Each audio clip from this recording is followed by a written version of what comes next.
Between 60 and 62 AD, Paul was under house arrest in Rome, which is where he is when the book of Acts concludes at the end of chapter 28. During this house arrest, he wrote 4 epistles we have in our Bibles, namely Colossians, Philemon, Ephesians, and Philippians. We could say that for its bar mitzvah, the Philippian congregation was the original recipient of a book of the New Testament. Philippians lets us know how things worked out after Paul left Philippi at the end of Acts 16. Let's just read a few passages from Philippians as we conclude. Philippians 1, 3 through 8. Philippians 1, 3 through 8. I thank God in all my remembrance of you, always in every prayer of mine, for you all making my prayer with joy, because of your partnership in the gospel from the first day until now. And I am sure of this, that he who began a good work in you will bring it to completion at the day of Yeshua HaMashiach. It is right for me to feel this way about you all, because I hold you in my heart, for you are all partakers of grace with me, both in my imprisonment and in the defense and confirmation of the gospel. For God is my witness how I yearn for you all with the affection of Messiah Yeshua. Turn over a page or two more. Let's look at Philippians 2, 25 through 30. Philippians 2, 25 through 30. I thought it necessary to send you Epaphroditus, my brother and fellow worker and fellow soldier, and your messenger and minister to my need. For he has been longing for you all, and has been distressed because you heard that he was ill. Indeed, he was ill, near to death. But God had mercy on him, and not only on him, but on me also, lest I should also have sorrow upon sorrow.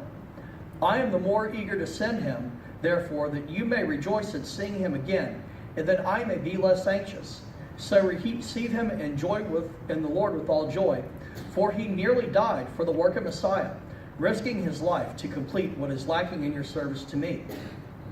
Turn over another page, if you will. Philippians chapter 4, verses 14 through 18. Philippians 4, 14 through 18. Yet it was kind of you to share in my trouble. And you Philippians yourselves know that in the beginning of the gospel, when I left Macedonia, no congregation entered into partnership with me in giving and receiving except you only.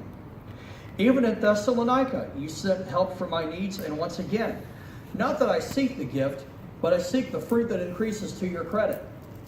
I have received full payment and more.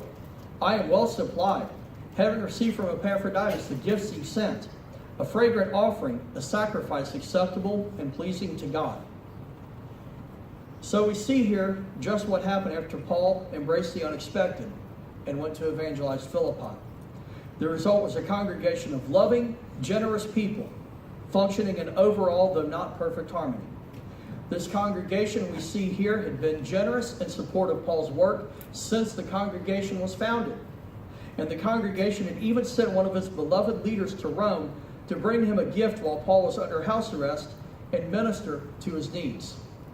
The unexpected had indeed brought Paul cause for great rejoicing. My firstborn son, Asher, was born March 18, 2005. Heather and I had no prior experience with autism. However, the older Asher became, the more obvious it was that there was something different about Asher. We wanted to believe he was just a little slow. Rabbi Wolf first tactfully suggested to me that Asher may have had autism in 2008. I did not want to believe it. Some of you undoubtedly have seen the film Forrest Gump, and may remember the scene from that film in which Forrest's mother is being informed that her son is of below average intelligence and functionality, the scene where she's speaking with the school administrator. When Asher was formally diagnosed with autism at Children's Hospital in 2009, I felt as if I were stuck in that scene from Forrest Gump. Life is indeed like a box of chocolates. You never know what you're going to get. I will not claim that caring for a severely autistic person is easy, but it is a part of my family's life which God has brought our way. This is a case of the unexpected in my life. However, for all the difficulties and challenges present in caring for a person with autism, Asher is a blessing. Some of you here have been the recipient of a random Asher hug. Pete Kovach told me, and Heather, that during one of his first visits here, he was embraced by a cheerful Asher. Asher has his moments, but I've found through the years that some of the purest expressions of love I've ever experienced from another person come from my very own Asher. I love you just the way you are, son. For our final scripture, let's turn to Philippians 4, 10 through 13. Philippians chapter 4, verses 10 through 13. I rejoiced in the Lord greatly that now at length you have revived your concern for me. You are indeed concerned for me, but you had no opportunity.